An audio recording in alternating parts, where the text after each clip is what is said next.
안녕하세요. 알아보인다 이승엽입니다. 오늘은 제가 예전에 올렸던 영상 중에 많은 관심과 사랑을 받았던 영상이 있었는데요. 바로 이 영상입니다. 개인사업자 법인전환 관련 영상이었는데요. 많은 분들이 관심을 가져주시고 또 많이 시청해 주셔서 진정으로 감사를 드립니다. 그만큼 개인사업자분들이 법인전환에 대해서 요즘에 관심이 많아졌다는 증거인데요. 그래서 오늘은 개인사업자 법인전환 관련 영상을 추가로 만들어 보았는데요. 오늘 이 영상은 개인사업자를 하시는 분들 중에서 아직 성실신고 확인 대상자가 아닌 대표님들이 좀 더 예의주시해서 보시면 도움이 되실 것 같습니다. 2011년 고소득 자영업자의 성실한 세금 신고를 유도하고자 도입한 성실신고 확인제도가 벌써 9년차를 맞이하고 있습니다. 보시는 것처럼 업종별 연간 수익 금액인 매출을 기준으로 대상자를 선정하게 되는데요. 중요하게 보셔야 할 것은 올해와 내년의 매출 기준입니다. 이미 전부터 몇 차례 매출 기준이 낮아져 왔습니다만 또 한 번 내년에 매출 기준이 내려가게 됩니다. 정말 우리는 법을 알아야 하는 것도 중요하지만 더 중요한 것은 법이 바뀌는 시점을 아는 것이 더 중요한 것 같아 보이는데요. 아직 성실신고 확인 대상자가 아닌 개인사업자 대표님들은 올해와 내년 매출을 점검해 보셔서 세 가지 경우의 수를 생각해 보셔야 할 것 같습니다. 첫 번째는 매출의 증가를 어떻게 해서든지 조절을 해서 성실신고 대상자가 아닌 그냥 개인사업자로 유지해 나가는 경우와, 두 번째는 올해와 내년의 성실신고 확인 대상 기준의 매출이 넘어 성실신고 확인 대상자에 속하는 경우, 또 세 번째는 성실신고 확인 대상자 되기 전에 법인으로 전환을 해서 법인으로 사업을 유지하는 경우, 이렇게 구분해 볼 수 있겠는데요. 이 셋 중에 첫 번째, 계속 성실신고 확인 대상자가 되지 않기 위해서 매출을 줄이거나 조절한다? 글쎄요. 요즘은 세무행정이 전산화되어 있고요. 또 사업자의 모든 신고 상황 및 거래 내역들이 전산 처리되기 때문에 이 매출 누락을 한다는 것 자체가 쉽지도 않을 뿐더러 혹여라도 적발이라도 되면 세금 추징은 물론 세무조사 또 조세범으로 처벌까지 받게 되기 때문에 사실 이거는 불가능한 방법인 것 같습니다. 그럼 첫 번째 경우에서는 지워버리고요.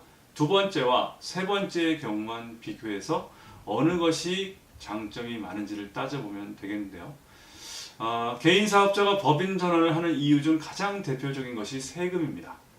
개인사업자의 세금은 사업소득세로, 또 법인사업자의 세금은 법인세와 근로소득세로 부과하게 되는데, 언뜻 보면 개인사업자는 세금을 한 번 내지만 법인사업자는 세금을 두 번 내기 때문에 법인사업자가 더 많은 세금을 내지 않느냐, 이렇게 말씀을 하시는 분들이 계십니다. 그러나 법인의 법인세는 대표에게 급여를 지급하는 만큼 비용 처리가 되기 때문에 법인세가 줄어드는 효과가 있고요. 또 사업소득에 비해서 근로소득은 연말정산에서 다양한 소득공제와 또 세액공제가 적용되기 때문에 세금 절세 측면에서는 개인보다 유리한 부분이 많이 있습니다. 참고적으로 연말정산 영상은 예전에 제가 올렸던 영상을 참고해 보시면 좋겠습니다. 또한 법인은 누진구조의 소득세 방식을 분산하는 측면에서 가족을 통해서 임원과 주주를 구성해서 효과적으로 소득세를 절감할 수 있게 됩니다. 개인사업자에 비해 매우 유리한 측면이 바로 존재한다는 거죠.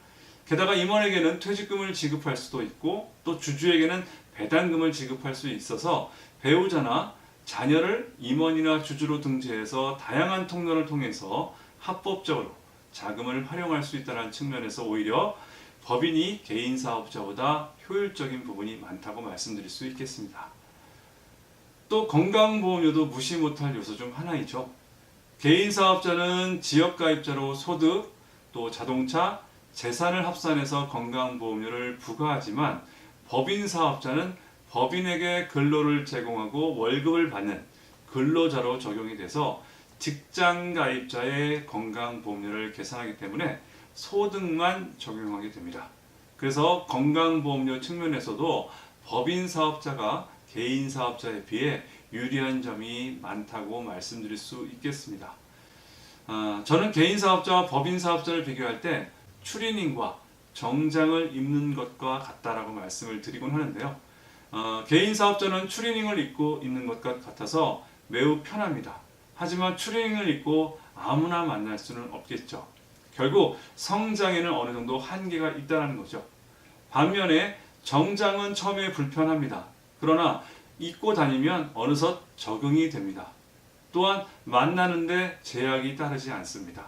그만큼 성장의 기회가 개인보다는 많다는 거죠. 그래서 결국 법인도 처음에는 개인 사업자보다 불편하지만 시간이 가면 갈수록 적응이 되고 또 무엇보다도 성장의 기회가 주어지기 때문에 저는 개인과 법인을 흔히 이렇게 비교를 합니다. 개인 사업자도 성실신고 확인 대상자가 되면 불편해지는 건 마찬가지입니다. 자금을 내 맘대로 인출할 수도 없습니다. 왜냐하면 성실신고 확인 대상자가 되면 가공경비, 또 업무 무관경비, 또 증빙을 못한 경비들은 모두 경비 처리에서 제외가 되고요. 또 사업용 계좌 사용 현황에 대해서 세무대리인에게 모두 확인과 점검을 받아야 됩니다. 그만큼 그야말로 개인 사업자는 편하다는 말이 이제는 안 통하게 되는 거죠. 그럼 이쯤에서 냉정하게 판단을 한번 해보셔야 되지 않겠습니까? 차라리 법인으로 가서 합법적인 세금도 줄이고 성장의 기회까지 누리든지 아니면 개인 사업자에서 성실신고 확인 대상자로서 계속 간섭을 받을 건지 그 선택은 대표님에게 달려있는 것 같습니다.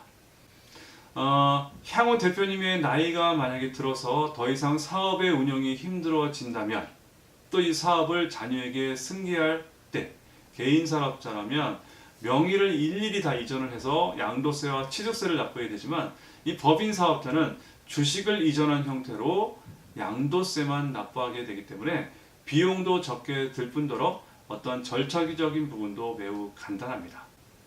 게다가 법인 전환 시에는 가업 상속에 해당하는 대표자 재임 기간에 개인 기업 사업자의 기수가 포함돼서 개인 기업의 업력이 그대로 유지가 되는 장점도 있고요. 또 대출을 받을 때 이자를 적용할 시 유리한 점이 많습니다. 또 법인의 대표는 퇴직 시에 대비해서 퇴직금을 적립할 수도 있고 향후 퇴직 시 지급하는 퇴직금에 대해서도 비용 처리가 가능해져 주식 가치를 하락시켜서 주식 이동에 또 매우 유리하게 적용할 수 있는 부분도 있습니다. 거기다 대외 신인도 측면에서나 또 자금을 유지하는 측면에서도 개인 사업자보다 법인이 거래처나 또 투자처 및 은행 같은 금융기관의 관계에서도 아무래도 유리한 점이 많이 있겠습니다. 마지막으로 정말 중요한 게 하나 있는데요. 법인으로 전환 시 딱 한 번 써먹을 수 있는 카드가 바로 영업권 평가입니다. 이 영업권이란 어찌 보면 법인 전환에서 핵심으로 개인 사업을 하면서 이루어 놓은 영업권인데 이것을 평가해서 신설법인에 판매하는 개념입니다. 그럼 개인 입장에서는 법인으로부터 이 판매 대금을 받게 되는데요. 이 금액을 기타 소득으로 처리하게 됩니다. 그래서 이 판매 대금의 60%를 비용 처리로 인정받고 나머지 40%를 소득으로 인정해서 그만큼 세금 부담이 낮아지게 되고요. 영업권을 보상한 또 법인 입장에서는 그 지급한 보상 금액을 5년간 무형자산 감가상각을 통해서 비용 처리를 할 수 있게 되므로 법인세 절사 효과를 누릴 수 있게 됩니다. 이런 이유 등으로 인해서 해마다 법인으로 전환하는 개인 사업자가 꾸준히 증가하고 있는 것 같은데요. 여기서 중요한 건 2018년부터 개인 사업자가 성실신고 확인 대상자가 된 후 법인으로 전환하면 법인으로 전환 후 3년간은 성실신고 확인 대상자로 적용된다는 점입니다. 개인 사업자도 성실신고 확인 대상자가 아닌 개인 사업자가 편한 거지 성실신고 확인 대상자가 되면 오히려 법인이 유리한 점이 많기 때문에 잘 따져보셔서 올바른 판단과 결정을 내리셨으면 좋겠습니다. 오늘 영상은 여기까지입니다. 시청해 주셔서 감사드리고 좋은 올바른 선택하셨으면 좋겠습니다.